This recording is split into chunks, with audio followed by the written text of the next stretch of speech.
नमस्कार friends, welcome to study with Neelam. I hope आप सभी लोग बहुत अच्छे होंगे। आज हम 20 दिसंबर 2020 के सभी best top current affairs question with point two point section complete करेंगे। चलिए तो शुरू करते हैं आज का लेक्चर फटाफट। पहला क्वेश्चन है हमारा, हाल ही में निम्न में से किसे ASSOCHAM enterprises of the century award 2020 से सम्मानित किया गया? तो राइट आंसर होगा टाटा ग्रुप को। देखिए, ये जो ASSOCHAM enterprises of the century award दिया जा रहा है, ये टाटा ग्रुप को दिया जा रहा है। टाटा ग्रुप के जो कार्य हैं उनको पुरस्कृत किया जा रहा है, ओके, ना कि रतन टाटा को दिया जा रहा है। इसे क्लियर कट आप याद रखेंगे। किसे दिया जा रहा है? टाटा ग्रुप को। और इसे रिसीव किसने किया?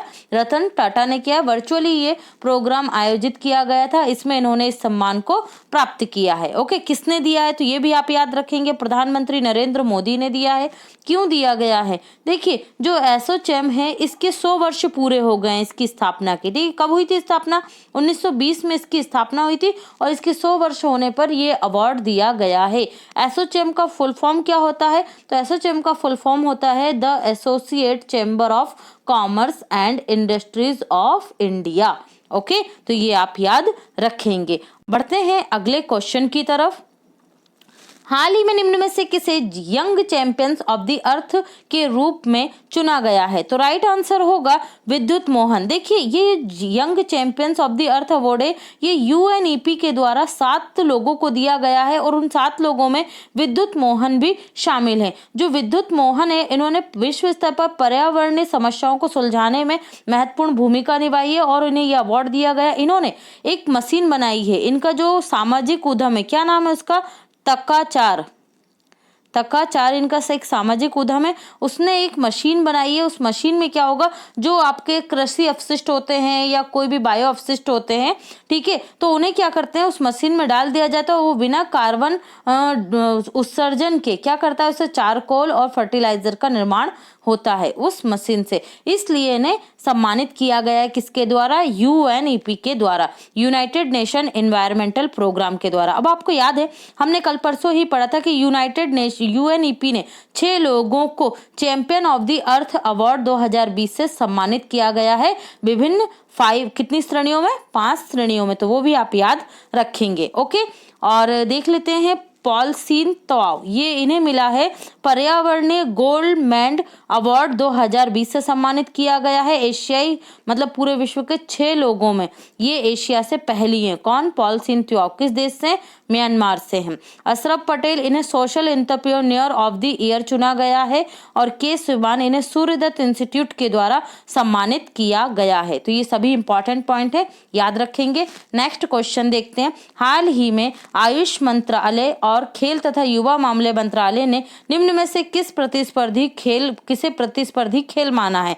तो राइट आंसर होगा हमारा यहाँ पर योगासन। विभिन्न प्रकार के योगासनों को अब क्या माना जाएगा? एक कंपैरेटिव गेम माना जाएगा, ठीक है, कंपैरेटिव स्पोर्ट्स माना जाएगा और इसे खेल के रूप में शामिल किया जाएगा। यहाँ पर आपको अपने अलग अलग आसन प्रदर्शित कर जो भी योगा में मतलब बहुत ज़्यादा मास्टर हैं, वो लोग अपने अलग अलग आसन प्रदर्शित करेंगे और उसके आधार पर उन्हें अवार्ड दिए जाएंगे और सम्मान वितरित किए जाएंगे। ओके, तो ये याद रखिएगा, योगा आसन। ओके, नेक्स्ट देखते हैं हम, कौन है हमारे खेल मंत्री?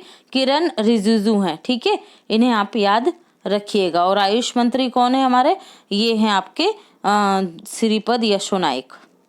नेक्स्ट देखते हैं, हाल ही में वाडा मतलब वर्ल्ड एंटी डोपिंग एजेंसी ने निम्न में से किस देश के खिलाड़ियों को 2022 तक उनके देश के झंडे के तहत ओलंपिक सहित प्रमुख अंतर्राष्ट्रीय कार्यक्रमों में प्रतिस्पर्धा करने पर रोक दिया है? देखिए, ये राइट आंसर होगा यहाँ पर रूस, ठीक है। रूस के खिलाड़ियों जो बहुत बड़े लेवल पर डोपिंग में पॉजिटिव पाए गए थे, ओके, उन्हें पहले ये 2024-25 तक ये प्रतिबंध लगाया गया था, लेकिन अब वाडा ने क्या कर दिया है, इसे 24-25 की जगह 2022 कर दिया। मतलब अब कम समय इनका कर दिया है। ओके, 2 साल का इन पर प्रतिबंध लगा हुआ है। तो जो 2 सालों में जितनी प्रतियोगिता होंगी उसमें रूस के खिलाड़ी अपने देश के झंडे के तहत नहीं खेल सकेंगे। वो किसके झंडे के तहत खेलेंगे?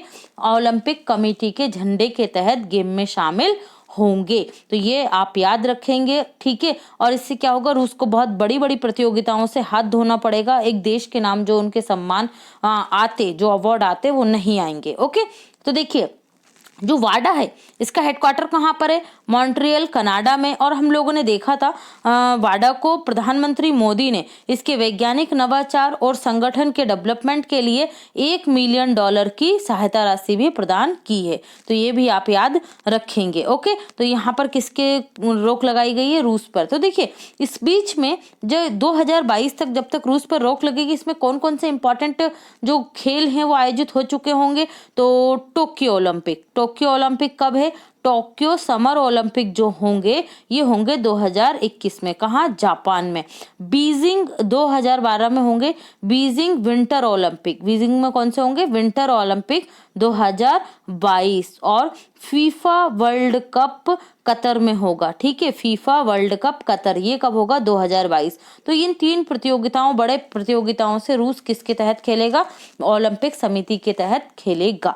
ओके, वाडा का फुल फॉर्म मैं आपको बता चुकी हूँ। इसका हेडक्वार्टर कहाँ पर है? तो मॉन्ट्रियल कनाडा में इसका हेडक्वार्टर आपको मिलेगा। Okay, Montreal Canada.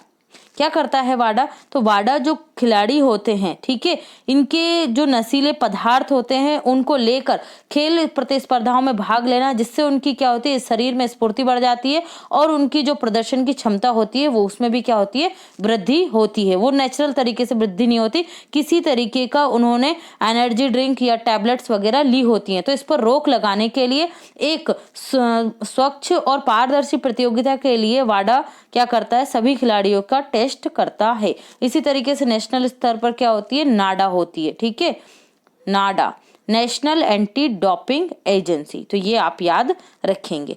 नेक्स्ट देखते हैं हम, हाल ही में निम्न में से किन एशियाई खेलों में ई स्पोर्ट्स को खेल और पदक के रूप में शामिल किया गया है? तो देखिए ई स्पोर्ट्स का मतलब है इस तरीके के जो गेमर हैं जो ई स्पोर्ट्स खेलते हैं, आगे आने वाले समय में आपको ये भी लोग दिखाई देंगे गेम में। इन्हें भी bronze medal, silver medal, gold medal मिला करेगा। तो जो लोग खेलते हैं गेम उनके लिए तो बहुत बड़ी खुशी की बात है कि इसे भी गेम के रूप में शामिल कर लिया गया है। ओके, तो इन्हें शामिल किया जाएगा 2022 के झिंजियांग जो एशियाई खेल होंगे। ठीक है, झिंजियांग एशियाई खेलों से कहाँ होंगे? ये चाइना में। ठीक है, 2022 से इन्हें शामिल किया जाएगा। किसको? ई स्पोर्ट्स को शामिल किया जाएगा। तो ये मोस्ट इंपॉर्टेंट डेवलपमेंट है, याद रखिएगा। देखिए 2022 के कहाँ होंगे? झिंजियांग चाइना में होंगे। और 2026 के होंगे आची जापान में। आची जापान में। 2030 के कतर में होंगे, कतर के दोहा में। 2030 के कहाँ होंगे? कतर के दोहा में। ये कौन सा संस्करण होगा? 21वां। ठीक है, ये है 20वां। और 2022 में कौन सा होगा? 19वें एशियाई खेल। और 2034 में कहाँ होंगे? तो ये होंगे रियाद, सऊदी अरब में 22वां संस्करण। ओके, तो ये सभी आगामी प्रतियोगिताएं इंपॉर्टेंट है, याद रखिएगा। नेक्स्ट देखते हैं, हाल ही में यूनेस्को ने Asia Pacific award for culture heritage conservation 2020 से निम्न में से किस कॉलेज को सम्मानित किया है? तो राइट आंसर होगा यहाँ पर अमर सिंह कॉलेज श्रीनगर। अमर सिंह कॉलेज श्रीनगर को यूनेस्को के द्वारा, यूनेस्को का फुल फॉर्म क्या होता है? United Nation Educational Scientific Cultural Organization ने Asia Pacific award for culture heritage conservation 2020 के पुरस्कार से श्रीनगर के अमर सिंह कॉलेज को सम्मानित किया है। तो ये आप याद रखेंगे। ठीक है, इंपॉर्टेंट डेवलपमेंट है यूनेस्को की तरफ से। बढ़ते हैं अगले क्वेश्चन की तरफ। हाल ही में ग्रामीण अर्थव्यवस्था को बढ़ावा देने के लिए केंद्रीय सूक्ष्म लघु एवं मध्यम उद्योग मंत्री नितिन गडकरी ने निम्न में से किस पेंट को लॉन्च किया है? तो ये लॉन्च किया गया है वैदिक पेंट। ओके, क्या है? वैदिक पेंट। ये गाय के गोबर से बना हुआ है और इसको ग्रामीण अर्थव्यवस्था है, जो किसान है उनकी आय में वृद्धि के लिए इस तरीके के पेंट को क्या किया जाएगा? बढ़ावा दिया जाएगा। तो देखिए ये जो पेंट है ये खादी एवं ग्रामोद्योग आयोग गाय के जो गोबर है उससे ये पेंट बना रहा है। तो आप याद रखेंगे खादी एवं ग्राम उद्योग आयोग, ठीक है, ये बना रहा है स्पेंट को। और जो नितिन गडकरी क्या है, तो ये है हमारे सूक्ष्म लघु एवं मध्यम उद्योग मंत्री, और इन्होंने इस स्पेंट को लॉन्च किया है। तो ये आप याद रखेंगे, नाम को याद रखिएगा। नेक्स्ट है, हाल ही में समाचारों में चर्चा में रहा जेंडर पार्क का संबंध किस राज्य से है? तो राइट आंसर होगा केरल से। देखिए, जेंडर पार्क ऐसा नहीं है कोई पार्क बना दिया गया और वहां पर सिर्फ महिलाएं आएंगी, पुरुष नहीं आएंगे। ओके, यहाँ पर ये बात समझिए कि जो UN वुमेन और partner with Kerala's gender park. Okay, यहाँ पर जो UN वुमेन ऑर्गेनाइजेशन है और केरल सरकार है, इन दोनों के मध्य एक MOU साइन हुआ है, मेमोरेंडम ऑफ अंडरस्टैंडिंग। ओके, उसके माध्यम से केरल सरकार के स्वास्थ्य निकाय के द्वारा लिंग समानता के लिए दक्षिण एशिया हब के रूप में महिला सशक्तिकरण को बढ़ावा देने के लिए और इस क्षेत्र में कार्य करने के लिए विभिन्न समझौते किए गए हैं। किसके साथ? तो UN वुमेन के साथ। तो वुमेन के लिए विभिन्न योजनाएं बनाई जाएंगी, इसलिए इसे क्या बोला जा रहा है? जेंडर पार्क बोला जा रहा है। ओके, याद रखिएगा, किसके साथ? UN वुमेन ऑर्गेनाइजेशन के साथ। इसका हेडक्वार्टर आपको कहाँ मिलेगा? तो न्यूयॉर्क USA में, न्यूयॉर्क USA में। तो ये आप याद रखेंगे। ओके, देखिए अब यहाँ से जेंडर की बात आई है तो ग्लोबल जेंडर गैप इंडेक्स एक आता है, ग्लोबल जेंडर गैप इंडेक्स, ठीक है, कौन जारी करता है इसको? पहले ये याद रखिए, तो वर्ल्ड इकोनॉमिक फोरम इसे जारी करता है। ओके, जो 2020 में जारी किया गया था world global gender gap index, तो ये इसमें भारत की रैंक क्या रही थी? 112 रही है। क्या रही है? 112। तो ये भी आप याद रखेंगे। ओके, नेक्स्ट देखते हैं हम, हाल ही में निम्न में से किसे global visionary of sustainable business and peace award 2020 से सम्मानित किया गया है? तो राइट आंसर होगा रतन टाटा जी को। देखिए, रतन टाटा जी को जो इंडो इजराइल, क्या बोल रहे हैं, Indo Israel chamber of commerce के द्वारा फिलिस्तीनी क्षेत्र में और विभिन्न क्षेत्रों में स्थिरता और शांति को प्रोत्साहित करने के लिए इनके द्वारा जो किए गए कार्य हैं उनको सम्मानित करने के लिए यह global visionary sustainable business and peace award 2020 से इन्हें सम्मानित किया गया है। किसने किया है? Indo Israel chamber of commerce के द्वारा। ओके, नेक्स्ट है हमारा यहाँ पर कि भाई देखिए, आपको याद होगा अभी Indo American chamber of commerce ने लाइफ टाइम अचीवमेंट अवार्ड से भी सम्मानित किया था। किनको? रतन टाटा को। याद रखिएगा, इंडो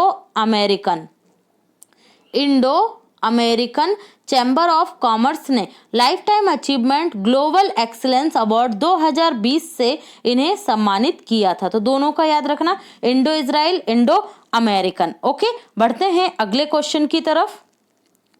अगर आप स्टडी विथ नीलम चैनल पर पहली बार आए हैं तो फटाफट से हमारे चैनल को सब्सक्राइब कर लीजिए और वीडियो को लाइक करना बिल्कुल मत भूलिए, क्योंकि आपके लाइक से चैनल को सपोर्ट मिलता है और आपका सपोर्ट हमें इसी तरीके से प्राप्त होगा। ओके फ्रेंड्स, तो लाइक और शेयर और सब्सक्राइब कीजिए और ज़्यादा से ज़्यादा अपना सपोर्ट हमारे साथ बनाए रखिए। चलिए तो देख लेते हैं हम पॉइंट टू पॉइंट सेक्शन। पहला पॉइंट है हमारा, इंडियन मेट्रोलॉजिकल डिपार्टमेंट हिमालय क्षेत्र के लिए 10 मौसम राडार स्थापित करेगा। ठीक है, उत्तराखंड और हिमाचल प्रदेश वाले क्षेत्र में किसके लिए? मौसम की सटीक निगरानी के लिए। इसी तरीके का काम जो LAC है हमारा लद्दाख वाला क्षेत्र, यहाँ पर चाइना के साथ जो तनातनी चल रही है, तो चाइना ने अपनी साइड पर भी इसी तरीके का एक मौसम राडार स्थापित कर लिया है। लोसर लद्दाख में मनाया जाने वाला एक नए साल की शुरुआत का त्यौहार है। रोटरडम नरसिंह का निधन हो गया। इनका संबंध किससे था? एरोस्पेस वैज्ञानिक थे। PSLV के निर्माण में इन्होंने महत्वपूर्ण भूमिका निभाई थी और ये पद्म विभूषण से अवार्ड किया गया था, इनको दिया गया था। 1971 के भारत पाक युद्ध की 50वीं वर्षगांठ भारत सरकार स्वर्णिम विजय मशाल के द्वारा भव्यपूर्ण तरीके से मना रही है। तो जो स्वर्णिम विजय मशाल रहेगी, ये परमवीर चक्र और शौर्य चक्र जो विजेता सैनिक है उनके गांवों से मिट्टी को एकत्रित किया जाएगा। स्वच्छ गंगा अभियान के तहत नार्वे के अनुसंधान संस्थान ने कीचड़ प्रबंधन ढांचे के विकास के लिए एक MOU पर हस्ताक्षर किए हैं क्लीन गंगा मिशन के तहत, और क्लीन गंगा मिशन का प्रारंभ हुआ था अक्टूबर 2016 में। एशियाई खेलों के 21वें संस्करण की मेजबानी कौन सा देश करेगा? तो ये करेगा कतर। कतर की राजधानी दोहा में होगा। ह्यूमन डेवलपमेंट इंडेक्स कौन जारी करता है? UNDP जारी करता है। भारत की रैंक 131वीं रही और शीर्ष पर कौन सा देश रहा? नॉर्वे। और लास्ट पोजीशन किसकी रही? नाइजर की रही रही है।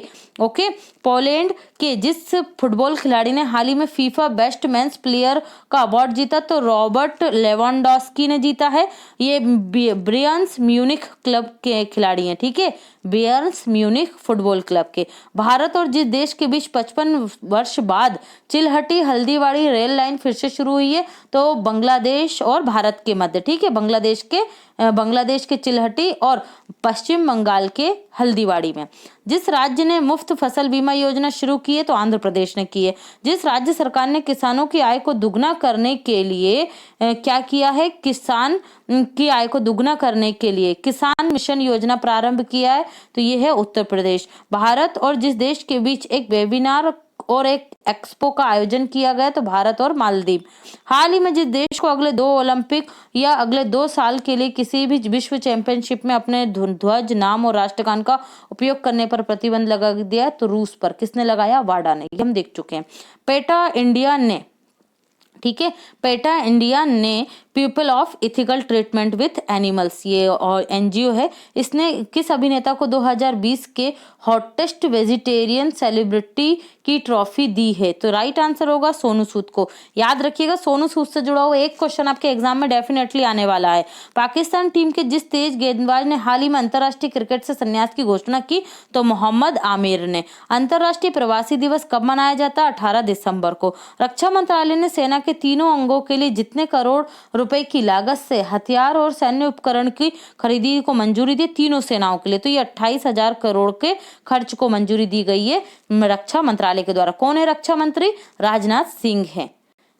लास्ट वीडियो में आपसे पूछा गया था हाल ही में ग्लोबल डोमेस्टिक प्राइस इंडेक्स में भारत का स्थान क्या रहा? तो राइट आंसर दिया था शिवानी पवार ने। 54वां स्थान है भारत का और इस ग्लोबल डोमेस्टिक प्राइस इंडेक्स में टॉप पर रहा था तुर्की। कौन रहा था?